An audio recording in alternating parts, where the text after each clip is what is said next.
Buenas tardes, bienvenidas, bienvenidos. Estoy encantada de poder estar aquí y poder charlar con vosotras esta tarde y compartir esta clase, ¿no? Bueno, lo primero de todo, muchas gracias por la excelente acogida. Sé que ahí al otro lado estáis muchas compañeras, muchas profesionales, muchas antiguas alumnas del instituto, así que un gusto tener esta oportunidad. Y sobre todo también daros mucho ánimo a todas las que estáis al pie del cañón, trabajando en hospitales, atendiendo a madres, cuidando a bebés en distintos lugares y de todas las maneras. Mucho ánimo y mucha confianza, ¿no? Os saludo desde la Sierra de Madrid, donde estoy confinada y también confiada en que van a llegar cosas buenas, ¿no? En este momento tan difícil, pero que yo de verdad confío en que va a ser un momento de potenciar lo colectivo, de volver a poner los cuidados en el centro y de cuidar también la naturaleza. Bueno, vamos allá. Esta clase sobre parir y nacer en tiempos de pandemia de coronavirus es una clase extra dentro de este curso que impartimos este mes en el Instituto Europeo de Salud Mental Perinatal, dentro del curso de Psicología del Parto y Nacimiento. El curso es online, lo vamos a impartir pasado mañana con estos estupendos compañeros, con Elena Jimmy, comadrona de Reino Unido, y Máximo Peña, psicólogo que también trabaja mucho en perinatalidad y que ha hecho la formación con nosotras. Esta es una foto del curso del año pasado con Isabel Fernández del Castillo y quiero aprovechar esta foto, bueno, pues para daros la bienvenida a todas las personas que no estáis haciendo la formación, pero que os habéis apuntado a esta clase extra que hemos añadido dentro del curso, ¿no? Y bueno, pues como os decía, vamos a cubrir estos aspectos, los aspectos más emocionales y psicológicos de esta pandemia, especialmente en lo relacionado con la vivencia materna y la atención al parto y nacimiento. Y antes de empezar, quería agradecer a estos profesionales que han colaborado, me han ayudado, ¿no? A este equipo de lujo a preparar esta clase, entre otros a Blanca Herrera, comadrona, a María Emilia Vip, psicóloga perinatal, y a Miguel Ángel Marín, neonatólogo y compañero también. Bueno, disculpar las dificultades técnicas en la retransmisión de la clase y bueno, pues seguimos aquí aprendiendo y seguro que todo se puede mejorar, pero bueno, agradezco mucho vuestro interés. Quería aclarar un poco para las personas que no estáis haciendo la formación y que solo vais a hacer esta clase, a qué nos referimos cuando hablamos de perspectiva ecosistémica, ¿no? Es un poco nuestra manera de enfocar la perinatalidad. Partimos bastante del modelo de Uri Bronfenbrenner, que desarrolla una teoría de la ecología del desarrollo humano, e intentamos comprender la psicología perinatal y del desarrollo de forma ecológicamente válida. Esto para nosotras es muy importante y lo vamos a aplicar, esta mirada la vamos a llevar a toda esta clase sobre el coronavirus. ¿Por qué? Porque, bueno, una parte de nuestros principios tiene que ver con esta mirada holística o que a veces llamamos ecosistémica y que se puede resumir un poco en esto, ¿no? En ser capaces de ver más allá del árbol, ver el bosque, ¿no? Tener una mirada global y pensar un poco también en este momento colectivo de pandemia, pensar un poco también en las soluciones de forma global, ¿no? Ir un poquito más allá. Y también nuestra mirada ecosistémica pasa por poner el foco en la prevención. Nos parece muy importante el principio de no hacer daño y prevenir antes que curar. También nuestra mirada pasa por los cuidados, por la intervención temprana y todo nuestro trabajo en perinatalidad es siempre, por definición, multidisciplinar. En psicología y en salud mental perinatal tenemos que trabajar con el bebé, con la madre, con el padre, pero teniendo siempre presente esta mirada sistémica, ¿no? Esta mirada a la familia y al contexto social y cultural donde se ubica esta atención, ¿no? Entonces, para nosotros, para hablar de la mirada ecosistémica, pues nos gusta recoger la aportación de Bronfenbrenner, recogiendo un poco todos estos planos, ¿no? El microsistema sería la capa más interna de esta cebolla, ¿no? Es el núcleo más pequeño y ahí podemos entender en perinatalidad que ya acontece lo neurobiológico, ¿no? Pues los procesos del neurodesarrollo del bebé en el útero, los procesos de epigenética que ahora sabemos que son tan importantes, la comunicación casi bioquímica, ¿no? Entre madre y bebé. Todo esto en este plano más reducido microsistema tendríamos al bebé en gestación en el útero, en desarrollo y en crecimiento, ¿no? Y a la madre. En el mesosistema, que sería como la siguiente capa de esta cebolla en este modelo concéntrico, integraríamos ahí pues, la psicología de la madre, la psicología del padre también, de esto hemos hablado mucho en el seminario anterior dedicado a psicología del embarazo, y también un poco pues la dinámica entre ellos, ¿no? La dinámica familiar, que sabemos que es muy importante. Y aquí vamos a integrar también todo lo que sabemos desde la teoría del apego, desde la transmisión intergeneracional de los estilos de apego, es decir, en cada capa, como si dijéramos, de esta cebolla, vamos integrando aportaciones de otras escuelas que nos parecen muy válidas, ¿no? También la aportación de la teoría sistémica, de la terapia familiar. Bueno, el exosistema hace referencia a la relación entre diferentes sistemas en los cuales igual no va a estar implicado directamente, en nuestro caso, el bebé y la madre, pero les va a afectar, ¿no? Cómo se relaciona el sistema familiar o el sistema laboral o el sistema sanitario y cómo se relacionan estos sistemas entre ellos, pues a veces tiene un impacto muy directo y a veces más indirecto, ¿no? Pero es importante que pensemos en ello. El macrosistema hace referencia al contexto social y cultural. Y aquí nos parece muy importante, perdonar que igual en alguna diapositiva no se termina de leer bien el recuadro inferior a la derecha, porque es donde aparece mi imagen, pero nos parece fundamental tener la perspectiva de género, ¿no? Y desde ahí pues tenemos nuestra mirada ecosistémica, pero también intentando comprender un poco de dónde venimos y hacia dónde queremos ir, ¿no? Ahora entraré más en detalle, ¿no? Y el cronosistema sería como la última aportación que tiene que ver con la perspectiva histórica. Ahí pueden entrar desde un poco la transmisión intergeneracional, por ejemplo, del apego y del trauma, pero también en la comprensión del cronosistema, pues podríamos poner, por ejemplo, en el momento actual, la pandemia de coronavirus, ¿no? Esto sería pues algo que va a impactar muy directamente en el momento actual. Entonces, para comprender en esta clase lo que es el parir y el nacer en tiempos de coronavirus, pues podemos poner en el plano más pequeño, ¿no? En el microsistema podemos incluir ahí la comprensión más biológica de qué es el virus y cómo afecta al desarrollo de la enfermedad por coronavirus y qué efectos puede producir, pero también podemos tener una mirada amplia, intentar pensar un poco más en qué está pasando, ¿no? ¿Qué está pasando en la ciencia? ¿Qué está pasando en la atención sanitaria? ¿Qué está pasando en la sociedad? ¿Qué está pasando en la cultura? ¿Qué está pasando en la política? Es decir, vamos a intentar siempre tener una mirada amplia, porque a veces cosas que aparentemente pueden no estar directamente relacionadas, en realidad van a tener un impacto muy grande, ¿no? Esto es lo que estamos viendo ahora, pues cómo afecta, por ejemplo, el cierre de fronteras o el que no haya suficientes recursos para proteger a los profesionales, etcétera, ¿no? Vamos a ir viendo ejemplos de todo esto. Así que bueno, entrando ya en esta clase, me voy a centrar en 3 puntos. Obviamente esto es un temazo y va a ser difícil poder cubrir todo en una hora, pero me voy a entrar en dar algunas pinceladas, ¿no? La primera parte la voy a centrar en qué sabemos hasta la fecha, ¿no? Hoy es 14 de abril, sobre la infección por coronavirus, cómo afecta al embarazo, al parto y a la lactancia o al puerperio inmediato, ¿no? La segunda parte va a estar un poco más dirigida a las que estáis ahora gestando o habéis sido madres recientemente o a los padres y futuros padres sobre cómo prepararse, ¿no? Para afrontar esta situación de dar a luz o convertirse en madre o padre en medio de la pandemia. Y por último, en nuestra mirada sistémica siempre es muy importante este tercer pilar, ¿no? De los profesionales, ¿no? Tanto de los profesionales en el cómo atender y a las embarazadas, a las parturientas y a los bebés, como también en cubrir sus necesidades, ¿no? Y sabéis que en este bloque también dedicamos un seminario a hablar de la salud mental de los profesionales. Así que bueno, vamos a entrar en materia. ¿Qué sabemos a día de hoy sobre la infección por coronavirus? Bueno, lo importante, lo voy a repetir, es la fecha, ¿no? Hoy es 14 de abril y esto es muy importante tenerlo presente. ¿Por qué?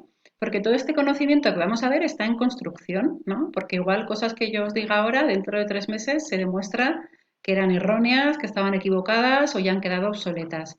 Eh, Globalmente está siendo muy interesante el reto a nivel científico, colaborativo, cómo se está difundiendo la información y cómo se está colaborando desde muchos lugares para buscar una solución, ¿no? Sobre todo a un tratamiento para el coronavirus. Y bueno, yo creo que esto también está haciendo una revolución a nivel científico, que hay mucho que pensar ahí, ¿no? En cómo se está publicando la información, las revistas de acceso abierto, las comunicaciones científicas, en fin.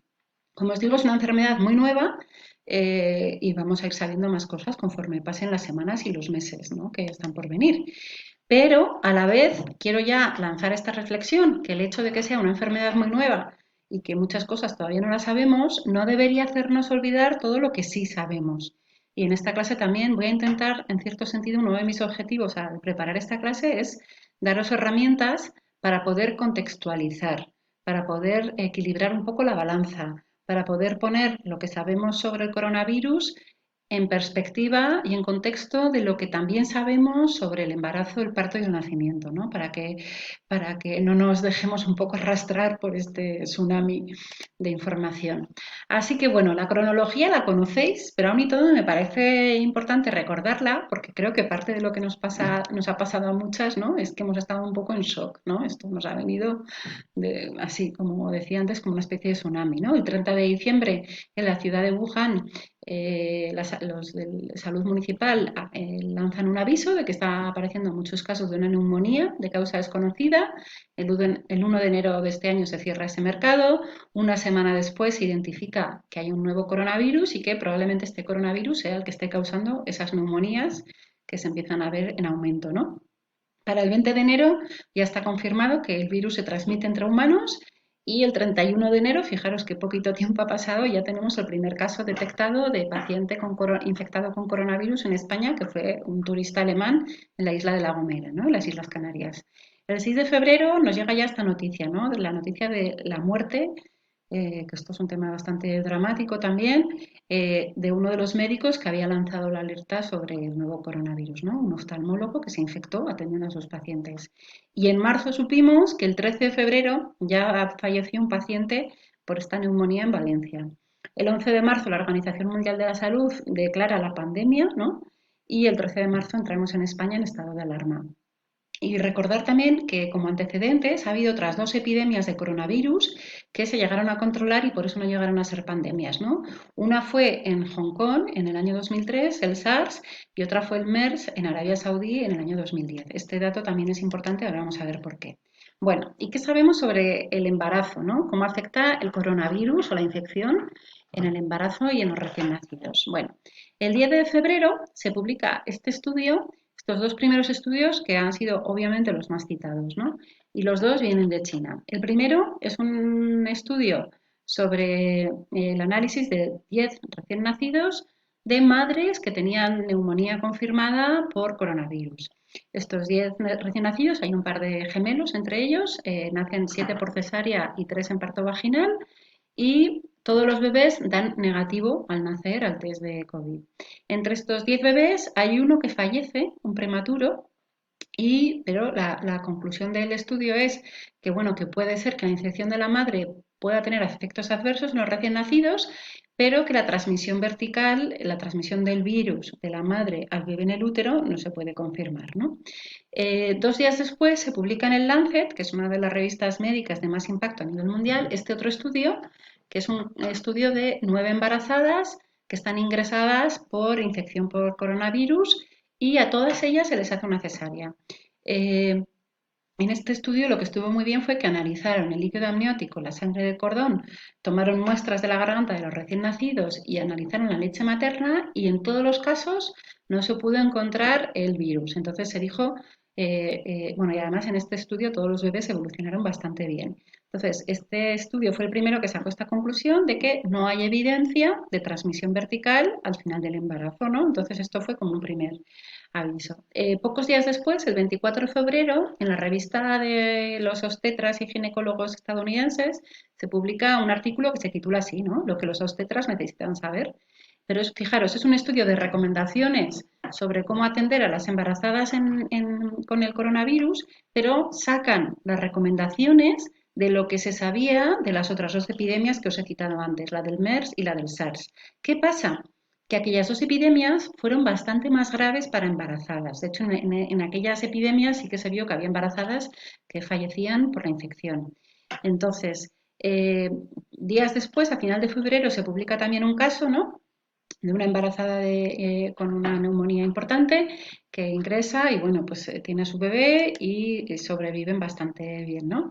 El 1 de marzo se publica otro análisis de 3 placentas de mujeres que estaban con infección confirmada y en las placentas no se encuentra el coronavirus en ninguna de las placentas, ¿no? Entonces se sigue pensando, pues esto, ¿no? Que el coronavirus no atraviesa la placenta, no afecta al bebé. Sin embargo, también en el Lancet, el 3 de marzo, publican este artículo de Fabre con recomendaciones para el manejo de embarazadas con sospecha y en este estudio, sin que haya ningún dato a favor de eso, recomiendan la separación y el aislamiento de todos los recién nacidos de madres, fijaros, con diagnóstico o con sospecha de tener coronavirus. Pero no aportan ningún dato, o sea, no explican por qué hay que separar y por qué hay que aislar a los recién nacidos, ¿no? Esto yo creo que, bueno, luego volveremos sobre esto. El 7 de marzo se publica otro artículo que se publica en chino, pero publican el resumen en inglés. Y en este estudio comparan la evolución de 16 mujeres infectadas con coronavirus al final del embarazo con otro grupo de mujeres que no tienen la infección. Y fijaros también, en ese estudio todas las mujeres, las 61 mujeres, todas, absolutamente todas, dan a luz por cesárea. No dicen por qué, ¿no? Pero es llamativo, un 100% de cesáreas. Bueno, de todas las infectadas, ninguna de ellas desarrolla neumonía grave y no hay diferencias en la evolución de los dos grupos, según estos autores, ¿no? El 8 de marzo se publica un artículo en esta modalidad que se está viendo mucho ahora de publicación rápida, es decir, que son artículos que no han tenido el modelo de revisión por pares habitual y ya se empieza a afirmar esto, ¿no? Que parece que este coronavirus es menos grave en el embarazo de lo que fueron los otros dos coronavirus, ¿no? El SARS y el MERS. Es decir, que parece que la mayoría de las embarazadas que se empiezan a recoger datos infectadas por coronavirus presentan cuadros leves, pero sí que se ve que en algunos casos hay un aumento de parto prematuro, que esto tampoco está claro el por qué, ¿vale? Porque también se empieza a ver que, aunque los cuadros son leves, sí que algunas mujeres empeoran rápidamente después de dar a luz. Y eso tampoco está todavía muy claro el por qué, ¿no? El 12 de marzo se publica otro análisis de 38 embarazadas con coronavirus, pero es un análisis que se basa en revisar los otros casos publicados, es decir, no son casos nuevos, ¿vale? Bueno, el 16 de marzo también se publica otro artículo sobre 4 recién nacidos de madres infectadas. Eh, a mí me llama la atención, y por eso os lo he puesto aquí, que en casi todos los estudios que se han publicado de China, pues en uno de ellos de 10 bebés, 8 eran varones, ¿no? En este otro, de 4 bebés, 3 son varones. O sea, si normalmente en las tasas en los recién nacidos hay una tasa un poco mayor, se espera una tasa un poquito mayor de niñas frente a niños o igual, ¿no? En torno al 50%, en los datos que vemos de los estudios de China resulta que nos encontramos un 80% de recién nacidos varones. Esto es llamativo y nos hace pensar si no hay una selección de bebés por el sexo, ¿no? Pero bueno, esto ya os digo yo que tampoco está en los estudios. Bueno, pues en este estudio de China, una vez más, todos los bebés son separados de las madres y observan un poco que dos de estos bebés presentan un sarpullido al nacer o tienen algún síntoma, ¿no? Pero todos evolucionan bastante bien. El 16 de marzo se publica una carta que me gusta mucho y que luego comentaré porque habla del impacto de la pandemia en las preocupaciones durante el embarazo. El 17 de marzo se publica otra revisión de 55 casos de embarazadas infectadas de coronavirus y observan que el síntoma más frecuente en el embarazo de la infección por coronavirus es la fiebre. Y bueno, una vez más os digo, vuelven a hacer esta afirmación de que parece que en las embarazadas el cuadro puede ser, pues bueno, relativamente leve o es poco frecuente que el cuadro evolucione hacia una neumonía grave, ¿vale? Hay otro estudio que también se publica en el Lancet el 24 de marzo con 7 embarazadas y una vez más encontramos que todas dan a luz por cesárea, ¿no? El 25 de marzo, esto es muy importante porque aunque es un solo caso, fijaros, y se publica en la revista americana de medicina, en JAMA, es un caso de un bebé que al nacer, nada más nacer, le hacen la analítica y observan que tiene dosis altas de inmunoglobulina tipo M para coronavirus. ¿Qué significa esto? La IgM a coronavirus no atraviesa la placenta, con lo cual si el bebé nace con esta inmunoglobulina, significa que la ha fabricado él mismo, es decir, no es de su madre. Que la haya fabricado él mismo, es decir, que el bebé nazca con una defensa específica para coronavirus, este dato es muy importante porque hablaríamos de un bebé que puede ser que haya estado expuesto al virus en el vientre de su madre y que haya creado sus propias defensas. Es decir, puede ser que haya transmisión vertical, que hasta entonces no se ha visto, ¿no? Fijaros el título del artículo, ¿no? Posible transmisión vertical. Bueno, y al día siguiente se publica en la misma revista, en la revista JAMA de Estados Unidos, en la sección de pediatría, un estudio muy interesante porque es un estudio de 33 bebés nacidos de madres con infección confirmada. Y en este caso se encuentran que hay 3 bebés que sí que desarrollan neumonía, ¿no? Estos 3 bebés que sí que desarrollan neumonía, resulta que los 3 nacen por cesárea, 2 a término y uno de forma prematura en la semana 31, ¿no? En los 2 primeros se observa pues, que tienen letargia, fiebre, vómitos, evolucionan bastante bien. El tercer caso es un bebé que evoluciona peor, aunque también sobrevive, pero es un bebé que hace una neumonía bastante severa, ¿no? Y es muy interesante porque enseguida se publica en esta revista online, se publica una carta de Richard Banati. Richard Banati, por lo que dice la carta, es el director médico del Banco de Leche de Sydney. Y me gusta mucho esto que él dice, ¿no? Porque él analiza los casos clínicos y dice, en vista de las decisiones tan importantes que tenemos que tomar, tendríamos que saber si estos bebés de este estudio fueron separados de sus madres y si fueron amamantados o si recibieron leche de madre donada. Y él dice, el tercero de estos bebés puede ser que enfermara por la asfixia, la prematuridad y la sepsis más que por el coronavirus, ¿no? Esto es muy importante. ¿Por qué? Porque es un poco también, bueno, coincide un poco con la reflexión que yo me he hecho cuando he leído estos estudios, y es que, primero, el coronavirus, por lo que vemos, no afecta directamente al bebé en el útero, pero sí que es verdad que si la madre está con una neumonía, con una infección severa por coronavirus, puede ser que le falte oxígeno y puede ser que esto produzca cierta asfixia en el bebé, ¿no? Ese es el caso en el que sí que estaría justificado pues acabar el embarazo, ¿no? Una mujer que está con una neumonía muy grave, pues obviamente ahí la indicación sí que seguramente es a favor de hacer una cesárea para que ella pueda respirar mejor y para que el bebé no sufra la falta de oxígeno, ¿no? Pero en cómo analizamos los datos que tenemos sobre cómo evolucionan estos bebés, hay que pensar que son bebés que han nacido, en este caso, ¿no? Con un poco de asfixia, de manera prematura y que tal vez se haya infectado al estar separado de su madre con un estrés muy alto, ¿no? Entonces, bueno, me gusta un poco que empecemos a pensar lo que os decía, ¿no? La visión amplia.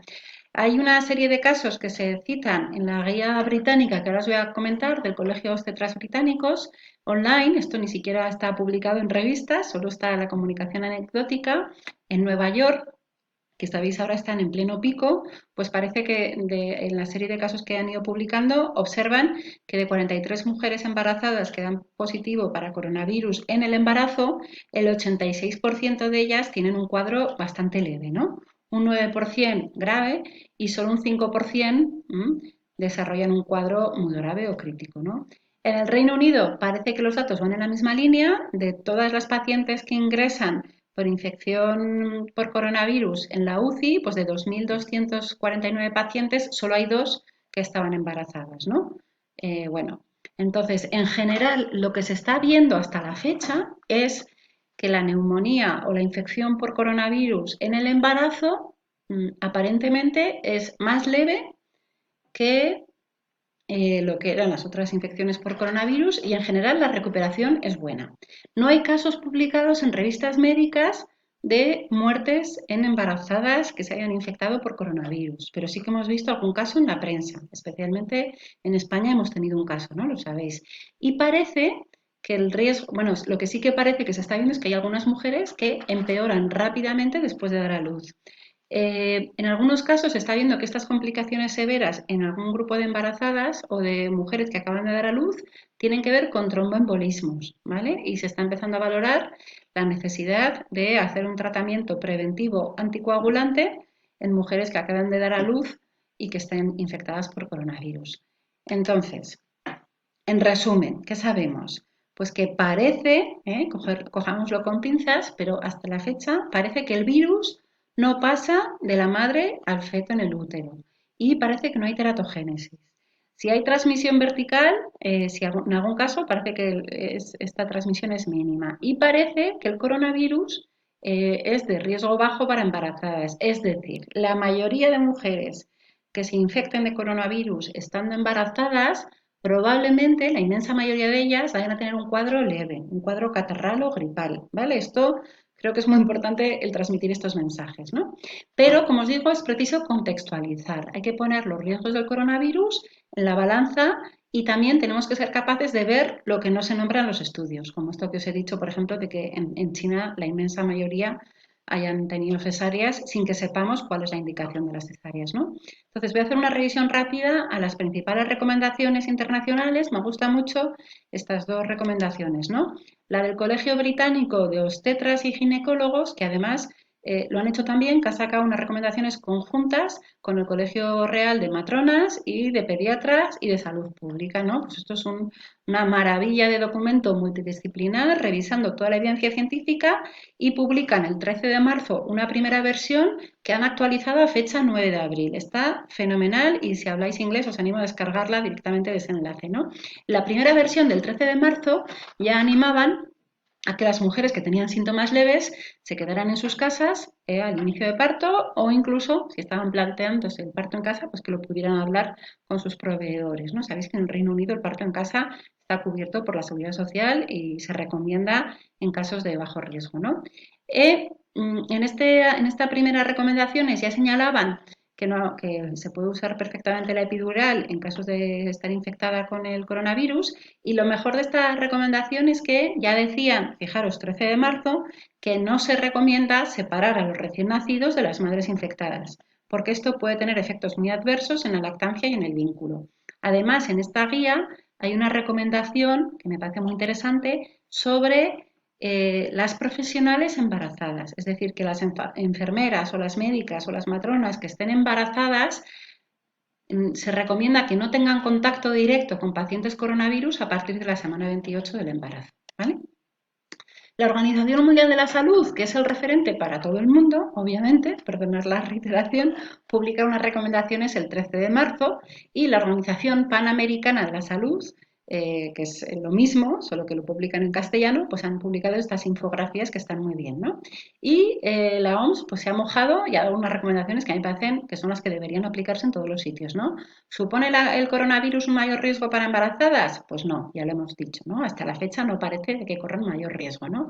¿Cómo tienen que protegerse las embarazadas de la infección? Pues exactamente igual que todo el mundo, lavándose las manos con frecuencia, guardando distancia física, evitando tocarse los ojos, la nariz y la boca, y si tienen fiebre o tos o dificultad respiratoria, pues pedir ayuda médica, ¿no? Y si estornudamos, pues tener cuidado de protegernos con un pañuelo o con una mascarilla. ¿Puede la infección de coronavirus transmitirse de una madre a su bebé durante el embarazo? Pues la respuesta de la OMS es un poco esto que os he explicado, ¿no? Todavía no lo sabemos. ¿Qué atención habría que dar, ¿no? En el embarazo y el parto? Bueno, pues aquí me gusta mucho también, como os digo, la respuesta de la OMS, ¿no? Porque en este punto la OMS dice todas las mujeres tienen derecho a una experiencia de parto positiva, tengan o no ¿eh? Infección por coronavirus. Es decir, la infección por coronavirus no significa que una mujer pierda sus derechos. Y este enfoque de derechos humanos creo que es clave, es el que está potenciando la OMS, y creo que es una de las reflexiones, bueno, pues que a mí más me ha preocupado de lo que he visto, por lo menos lo que ha pasado en nuestro país, en España, durante esta crisis, ¿no? Que en algunos sitios se han aprovechado, entre comillas, del miedo para no respetar los derechos. Bueno, pues la OMS lo dice muy claro. Incluso si la mujer tiene una infección por coronavirus, sigue teniendo derecho al acompañamiento por alguien de su elección, a estrategias para el alivio del dolor, al respeto y a la dignidad por encima de todo, a recibir una comunicación clara del personal, ¿no? Y a moverse durante el trabajo de parto. La OMS señala que si se sospecha que la embarazada esté infectada, o si se sabe, son los trabajadores los que tienen que tomar todas las precauciones adecuadas para reducir su riesgo de infección, ¿vale? Luego hablaremos de esto un poquito más. ¿Deben las embarazadas dar a luz por cesárea si se sospecha que se han infectado o si sabemos que están infectados? Pues la OMS nuevamente lo dice muy claro, no. El consejo es que las cesáreas se lleven a cabo únicamente cuando estén médicamente justificadas. Entonces, en el caso de coronavirus, probablemente la cesárea está justificada si la madre tiene una neumonía tan grave que le está generando, pues obviamente, un riesgo para el bebé, ¿no? De que no esté bien oxigenado. En el resto de casos, solo por estar infectada de coronavirus no es razón para hacer una cesárea, ¿vale? El tipo de parto debe determinarse de modo personalizado y una vez más tenemos aquí el respeto, ¿no? De acuerdo con las preferencias de la mujer. Es decir, la infección por coronavirus no nos da derecho a saltarnos las preferencias o el acuerdo o el consentimiento informado. Bueno, y la OMS también señala que antes y después del parto todas las mujeres tienen derecho, fijaros, también a la atención a la salud mental. Esto me gusta mucho y necesito nombrarlo, ¿no? Bueno, ¿qué pasa con la lactancia? ¿Pueden amamantar las mujeres que tienen coronavirus? Pues la OMS también aquí lo dice muy claro, sí. Si la madre quiere amamantar, por supuesto que puede. Eh, ¿Puede tocar y tener en brazos a su bebé si tiene coronavirus? Sí. El contacto directo y temprano, así como la lactancia materna exclusiva, ayudan al bebé a desarrollarse. Y la OMS simplemente señala pues, que si una madre está infectada por coronavirus, tiene que tener pues, más cuidado, más higiene, usar mascarilla, lavarse las manos y limpiar. Ya está, ¿no? Ahora, si la madre está tan enferma que no puede o no quiere amamantar a su bebé, pues obviamente en ese caso ayuda y apoyo, ¿no? ¿Para qué? Para que si desea poder amamantar cuando mejore de la infección, puede hacerlo, ¿no? ¿Y eso cómo se hace? Pues ayudándole a extraerse leche, asesorándola para que pueda hacer una lactación y idealmente ayudándole a que pueda recibir su bebé leche de madre, ¿no?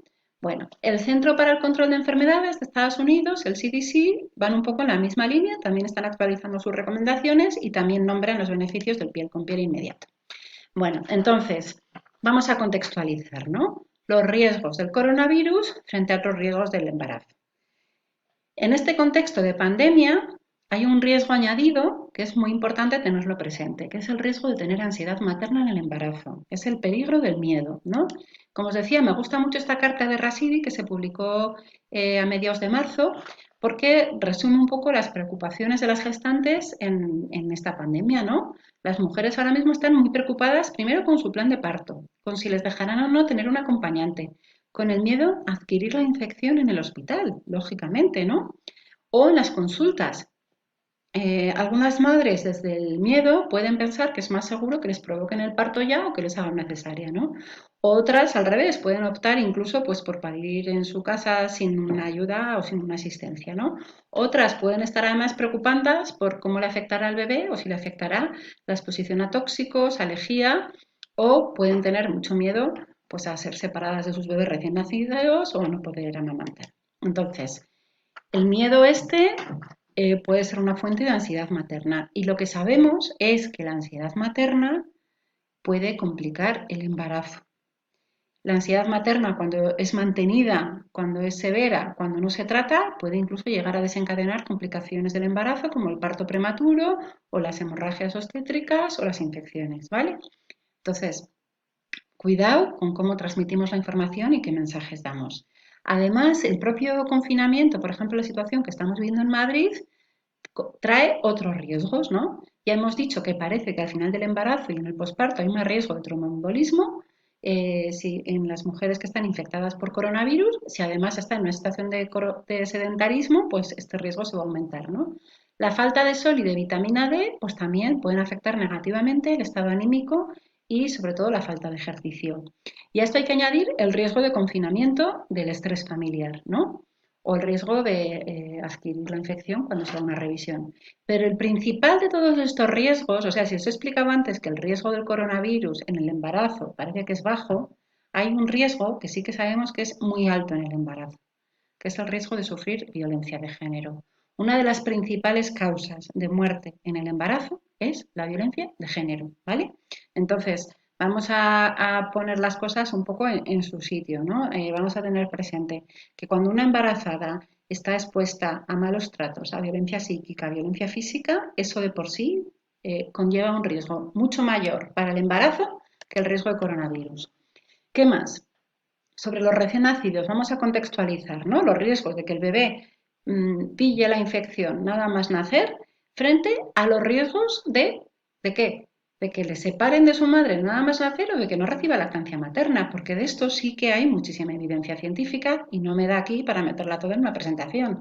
Pero como dice nuestro querido Niels Bergman, que es un neonatólogo sueco que ahora mismo está dirigiendo un estudio de investigación con la OMS en 5 países para ver cómo evolucionan los recién nacidos prematuros en piel con piel, incluso cuando están inestables, Bueno, pues Niels Bergman lo resume en esta frase: la madre es el hábitat del recién nacido.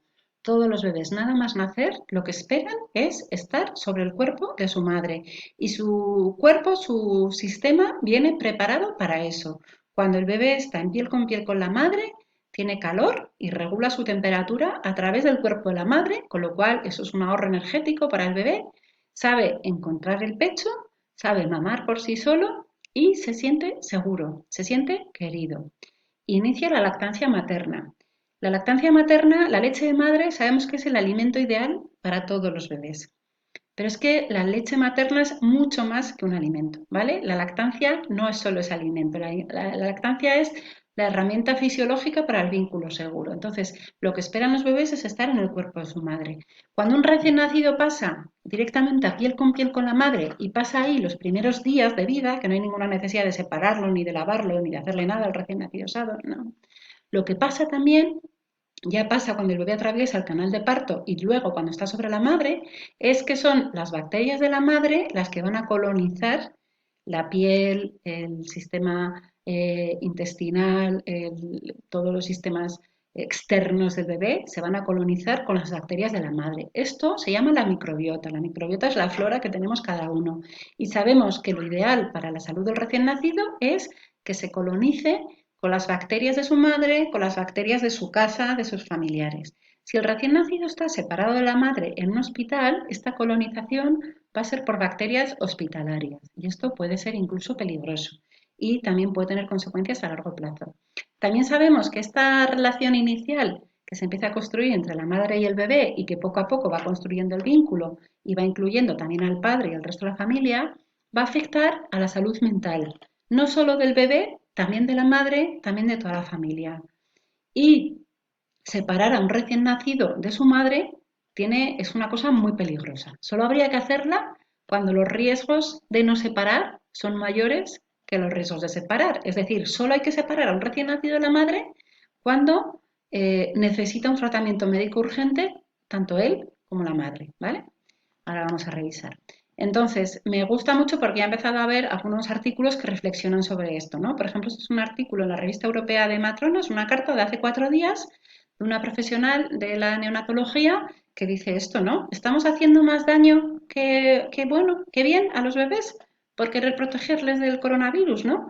Si estamos intentando proteger a los bebés del coronavirus y les separamos de las madres y les aislamos en una incubadora y no les damos leche de madre, ¿qué estamos haciendo?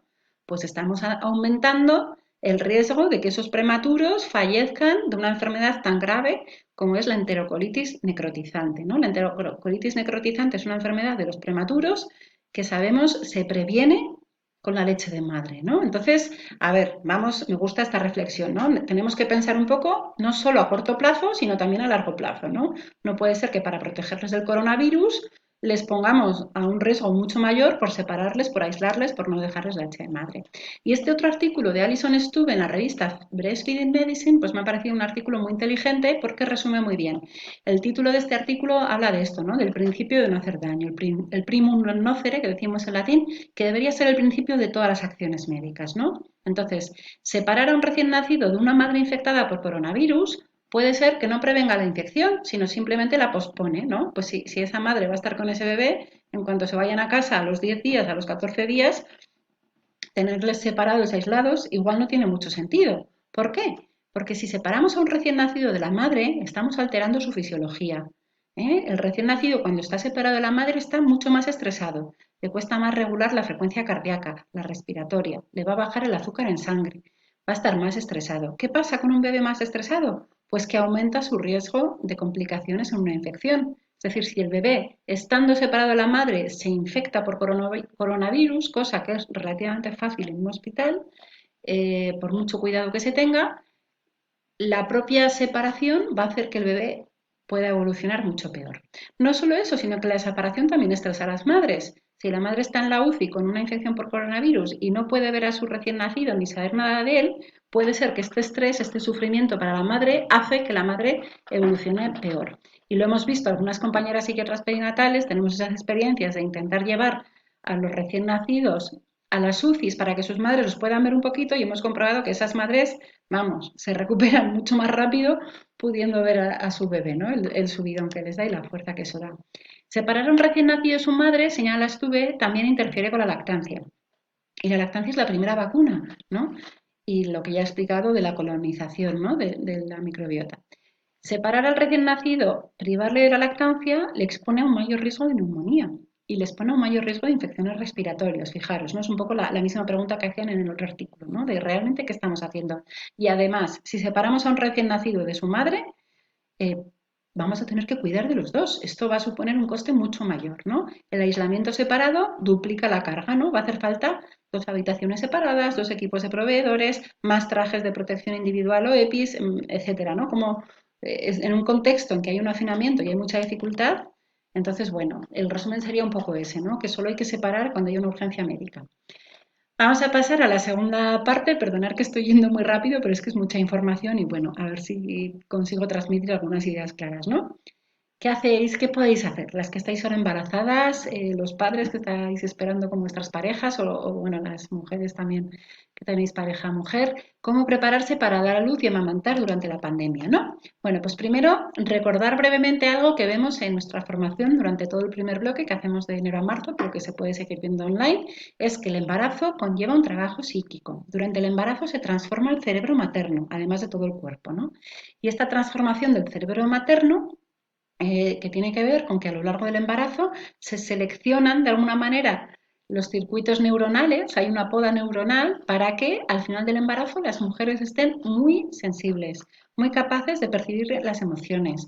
Se perfecciona el circuito relacionado con lo que se llama la teoría de la mente, ¿no? ¿Para qué? Para poder cuidar al bebé nada más nacer. Bueno, pues este proceso conlleva también asociado un trabajo psíquico, un proceso psíquico que llamamos la transparencia psíquica, ¿no? Que es como esta capacidad de durante el embarazo poder recordar más temas del pasado para, de alguna manera, sanarlos y trabajarlos. Esto tendríamos que aprovecharlo. Tendríamos que aprovechar el momento del embarazo para esto de fantasear con el bebé, de ir vinculándonos con él, de imaginar cómo lo vamos a criar, ¿no? Sabemos que las últimas semanas del embarazo a veces entra lo que algunos llaman el instinto de nido, ¿no? Que es como unas ganas de preparar todo para la llegada del bebé y que es muy importante las horas de sueño al final del embarazo. Es muy importante dormir, aunque sea a trozos, ¿vale? Aunque se da a trocitos de 2 horas, pero es muy importante dormir, descansar. Y esto muchas embarazadas no lo podían hacer porque trabajaban hasta el final del embarazo. Igual ahora con el confinamiento, una parte positiva es que se va a poder descansar más. Y también es muy importante al final del embarazo moverse físicamente, ¿no? Para prepararse para el trabajo de parto. Entonces, ¿podemos sacar algo bueno de todo esto? Bueno, pues el confinamiento tal vez lo podamos aprovechar para prepararnos mejor para recibir a este nuevo miembro en la familia, ¿no? Y hay una serie de recursos, pero yo creo que todo lo que sea trabajar con la imaginación, ¿no?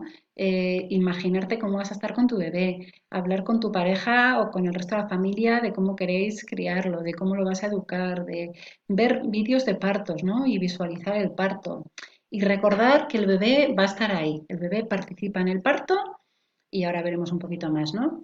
Es muy importante el tema de sueño, hay que tener una buena higiene de sueño, hay que también saber protegerse un poco de toda la información y si hay dificultades hay que pedir ayuda. Ahora hablaremos un poco, ¿no? Tenemos el foro Mamá Importa que llevamos desde el Instituto Europeo, que es un foro de apoyo online y de autoayuda para madres y bueno, el tema de la violencia de género, si cualquier mujer que esté en una relación dañina o se sienta maltratada, humillada o si está sufriendo cualquier tipo de maltrato, recuerda que no es culpa tuya, que son situaciones muy difíciles, que es normal que te cueste salir de ahí y que tienes el teléfono del 061 para recibir ayuda urgente. Y bueno, esto es otro tema, pero creo que es súper importante, ¿no? ¿Qué pasa para prepararse al parto? Aspectos psicológicos. Bueno, primero, recordad que el bebé lo desencadena el bebé. O sea, perdón, que el parto lo desencadena el bebé en el útero, ¿no? Cuando el bebé está listo para nacer, sale una señal de su cerebro que va a llegar al cerebro de la madre. Y el parto es un proceso fisiológico. Fisiológico significa que el cuerpo sabe hacerlo, que no hay que aprender a dar a luz, ¿eh? Me acuerdo siempre de Consuelo Ruiz, una matrona pionera española, ¿no? Que decía esto que suena un poco así, de que parir es como defecar, ¿no? Pero es que es verdad, es algo fisiológico que el cuerpo sabe hacerlo y lo que hay que hacer es ayudarlo, facilitarlo. Una de las cosas que más dificulta el parto es el miedo, ¿vale? Y hay que intentar evitarlo y por eso es muy importante el acompañamiento y prepararse bien, ¿no? Yo creo que el confinamiento igual también nos puede ayudar a preparar mejor el parto en pareja, ¿no? Eh, el parto conlleva un trabajo psicológico muy importante y ahora mismo yo creo que aún más, ¿no? Hay que prepararse bien. Hay que comprender que para parir bien necesitamos lo mismo que para hacer bien el amor, porque son las mismas hormonas, ¿eh? Es la misma parte del cerebro y de nuestro sistema que lo va a facilitar. Entonces, si para hacer bien el amor necesitas intimidad, estar acompañada de un ser querido, sentir confianza, sentirte protegida, que no sentirte expuesta, pues esto es un poco lo mismo que vamos a necesitar o que vas a necesitar para poder hacer un buen trabajo de parto, ¿no? Y recordar que el bebé está ahí, que el bebé participa en el parto y puedes hablar con él y comunicarte con él durante el parto, ¿no? Eh, yo creo que es muy importante hacer un plan de parto y cesárea. La Asociación Amamanta ha colgado uno en su página web, ahí tenéis el enlace, en el Parto es Nuestro también podéis encontrar mucha información, pero creo que es muy importante también a la hora de hacer un plan de parto, reservar una sección a ponernos un poco en lo peor, ¿no? Bueno, pues, ¿qué va a pasar si necesito una cesárea? ¿Qué va a pasar si necesito, porque voy a tener infección por coronavirus o porque sucede algo, si voy a estar separado de mi bebé, ¿no? Es muy importante, aquí el papel de los padres es fundamental, padres o acompañantes o parejas, que tengáis muy claro que el bebé tiene derecho a estar acompañado en todo momento. Esto es un derecho recogido en la Carta Europea de 1986, los derechos de los menores en la hospitalización, y no es un capricho, sino que el bebé, si por lo que sea no puede estar con la madre, tiene derecho a estar acompañado en todo momento de un familiar. Y bueno, hay varias páginas web que tienen esta información bastante bien recogida, ¿no? Si vais a ir al parto, seguramente tengáis que llevar bastante comida, porque van a estar cerradas las cafeterías bueno, porque los días siguientes pueden ser difíciles. Y como os digo, hacer un buen plan para la situación médica en la que puede ser que sea necesaria la separación. La separación, estoy hablando solo de separaciones médicamente necesarias, es decir, porque el bebé necesita un tratamiento médico urgente o porque la madre esté convaleciente de una cesárea o tenga una infección por coronavirus o tenga una complicación médica, ¿vale? El resto de separaciones sin causa médica, las separaciones de madre-bebé por protocolo y sin que estén justificadas y sin que la madre haya dado su consentimiento, son violencia obstétrica y bueno, pues eso también es importante recordarlo, ¿no? Eh, estamos comprendiendo ahora, como os decía, que el parto es un proceso neurohormonal que influye muchísimo en el ambiente, que durante todo el parto hay un diálogo entre el cerebro del bebé y el cerebro de la madre y que estas neurohormonas, estas sustancias que se liberan en el cerebro de la madre van a producir un estado alterado de conciencia y que esto es muy sensible al ambiente externo. Esto también lo ha dicho la OMS y las recomendaciones de la OMS para tener una experiencia de parto positiva publicadas en 2018 se hace énfasis en estos aspectos, ¿no? Primero, en el tema de derechos humanos. Todas las mujeres tienen derecho al respeto y, por supuesto, dar el consentimiento informado, ¿vale? Por estar a punto de dar a luz, ninguna mujer pierde el derecho a decir no a una intervención. Otro aspecto muy importante es el derecho al acompañamiento, que ya hemos visto que la OMS lo sigue recomendando, incluso si la madre está infectada por coronavirus, y el movimiento libre durante el trabajo de parto, que también sabemos que es muy sensible, ¿no? Hicimos este trabajo de investigación sobre el proceso psicológico del parto, con esta foto que me gusta tanto de Gaby Rivas, os lo cuento, ¿no? Y vimos que dar a luz, el trabajo fisiológico es un trabajo, es un viaje, ¿no? Es lo que llamamos irse al planeta parto. Eh, Atravesarlo, ¿no? Hacer un buen trabajo de parto, aunque es muy duro y aunque hay momentos de incertidumbre, que nunca sabes cómo va a acabar eso, en general aporta luego un sentimiento de empoderamiento, de logro, ¿no? Y realmente creo que es muy importante ahí el tener un buen acompañamiento y el que los profesionales que atendéis partos conozcáis esta parte de la psicología del parto que vamos a profundizar en ella a lo largo de todo este seminario, ¿no? Y el posparto inmediato, recordar también que es muy importante al contacto precoz. Normalmente nada más nacer, todos los recién nacidos, si están bien, tienen que ir directamente al piel con la madre y nada más nacer, hay las dos primeras horas de vida, lo que llamamos el periodo sensitivo, donde de alguna manera eso va a quedar muy grabado, ¿no? Los recién nacidos saben encontrar el pecho por sí solos, guiados por el olfato y saben iniciar la lactancia, ¿no? En el contexto de coronavirus, muchas madres van a recibir un alta muy temprana y van a ser mandadas a su casa. Esto puede estar muy bien para muchas mujeres, pero puede ser muy difícil, especialmente si la madre ha tenido un parto difícil, ¿no? O si es una o si tiene poco apoyo, ¿no? Bueno, os recuerdo que hay un recurso de psicólogas perinatales, la Guardia, que ofrecen apoyo gratuito en primera consulta a cualquier mujer o a cualquier persona que necesite ese apoyo y que si estás separada de tu bebé, pues vas a necesitar unos recursos de apoyo extra que luego vamos a facilitaros también algunas informaciones. Nuestra compañera Carmela Baeza, que es médica y consultora IBCLC, ha grabado este vídeo tan bonito de cómo producir una buena producción de leche si te separan de tu bebé. Y bueno, recordar también que las doulas pueden ofrecer apoyo en este momento, especialmente también en el posparto, y que la Asociación de Doulas de Estados Unidos, DONA, ha publicado esta guía que me parece muy práctica y muy bonita para doulas en el contexto de coronavirus, ¿no? Bueno, quiero hacer hincapié en este aspecto. En el contexto de pandemia, los padres probablemente se vayan a ver en una situación de mayor, de tener que ofrecer mayor apoyo que antes porque no va a estar el resto de la familia para ayudar, ¿no? Entonces, esto puede ser especialmente difícil si en los casos donde la madre se encuentra aislada o separada porque está enferma por coronavirus, ¿no? Y a veces en algunos casos les está tocando a los padres ocuparse de este recién nacido, ocuparse de la madre, contactar con el resto de la familia. Entonces es muy importante que os hagáis, hombres, un plan de autocuidados, ¿no? Esta foto sabéis que se ha hecho viral en la que un padre enseña al nieto, a su abuelo, ¿no? Y bueno, pues hoy también esta foto que me ha compartido el compañero Alfonso Gil, que es médico psiquiatra perinatal también, es una foto que muestra el momento en que un padre, ayudado por la madre, es un padre que está en aislamiento por un problema también relacionado con el coronavirus, conoce a su bebé, que bueno, ese bebé rápidamente ha vuelto con su madre, no es que esté en la incubadora. Pero bueno, quiero decir que hay que pensar en todas estas situaciones y sobre todo los padres, creo que es muy importante que os cuidéis en estos momentos, que hagáis un plan de autocuidados y que pidáis toda la ayuda que necesitéis porque os va a tocar un poco estar ahí en muchos casos al pie del cañón, ¿no? Y recordaros que desde el Instituto Europeo de Salud Mental Perinatal tenemos este foro que se llama Mamá Importa, que es un foro online, funciona como una lista de correos y es un foro de información, apoyo y autoayuda para embarazadas y puérperas, totalmente gratuito y que está funcionando pues muy bien, gracias a muchísimas mujeres voluntarias que estáis haciendo una labor estupenda y aprovecho esto para daros las gracias, ¿no?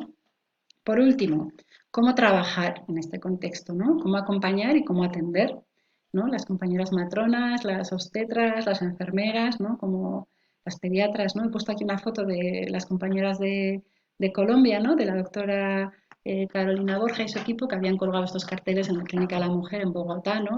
Animando a los profesionales a pedir ayuda. ¿Por qué?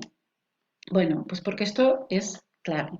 ¿Cómo están los profesionales, ¿no? Que estáis viviendo el doble impacto de el personal, ¿no? Y el profesional. He rescatado este artículo de la Asociación Americana de Obstetras y Ginecólogos que se titulaba así, ¿no?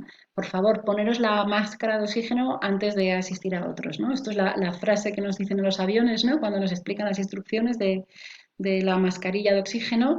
Y en este artículo de la Asociación de Obstetras Estadounidenses lo recordaban para nombrar este tema, ¿no? ¿Cómo os cuidáis los profesionales y cómo cuidamos a los profesionales? Yo creo que ese tema es clave y lo que estamos viendo ahora mismo es que el coronavirus también está arrasando bastante con la salud de los profesionales porque no se les está cuidando lo suficiente. Me parece, bueno, se me pone un nudo en la garganta cuando pienso en los profesionales que se han infectado por falta de recursos, por falta de equipos de protección y creo, bueno, creo sinceramente que no se está poniendo ahí toda la ayuda que habría que poner, porque creo que lo primero es proteger a los profesionales y no solo protegerles de la infección del coronavirus, que por supuesto, sino además cuidarles del trauma agudo. Es decir, hay profesionales que están expuestos a situaciones durísimas sin que nadie esté pensando en cómo van a gestionar, ¿no?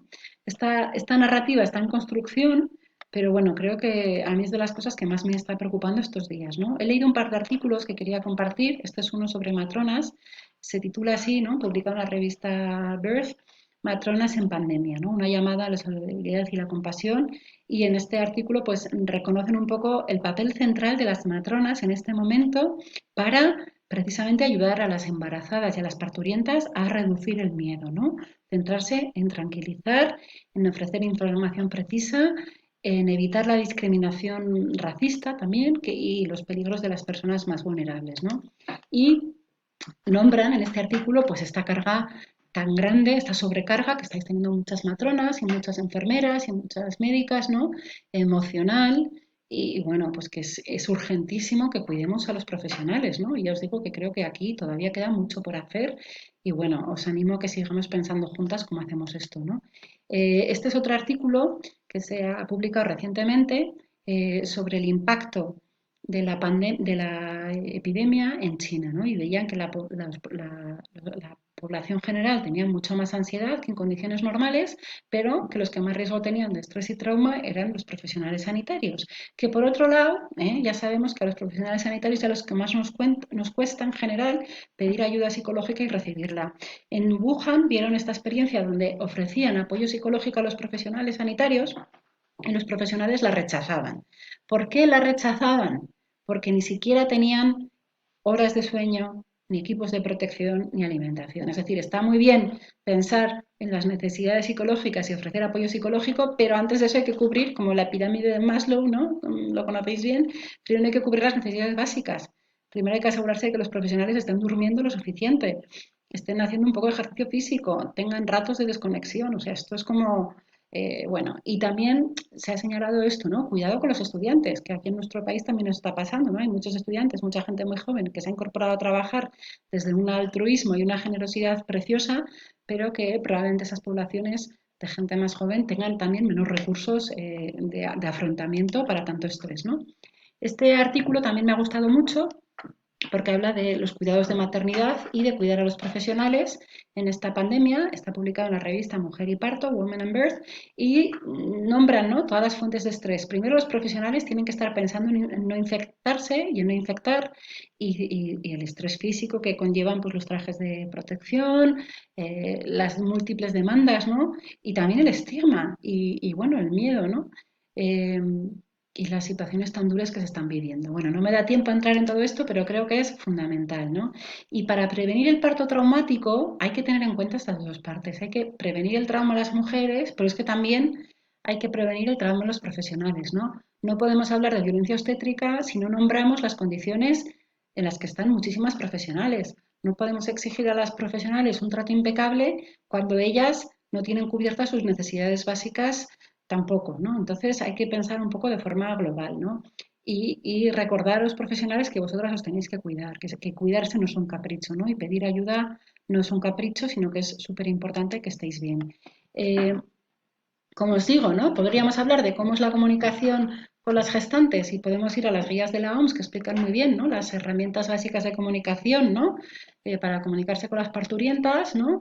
La comunicación no violenta, pero obviamente el contexto actual es que es este, ¿no? Entonces, bueno, pues agradezco a esta compañera matrona esta imagen, pero realmente es muy difícil pensar cómo vamos a trabajar para que las parturientas no tengan miedo si el equipo que les atiende viene de esta risa, lógicamente, ¿no? Entonces yo creo que esto es un reto nuevo, muy difícil y que tenemos que pensar colectivamente cómo hacemos, ¿no? Para cuidar a las profesionales, para cuidar obviamente a las mamás, a los bebés y a los papás, ¿no? Estas compañeras arquitectas especializadas en arquitectura de maternidades nos han facilitado esta entrada en su blog sobre cómo garantizar la seguridad en pacientes obstétricos y señalando un poco que lo ideal sería mover lo menos posible a las parturientas en el hospital, ¿no?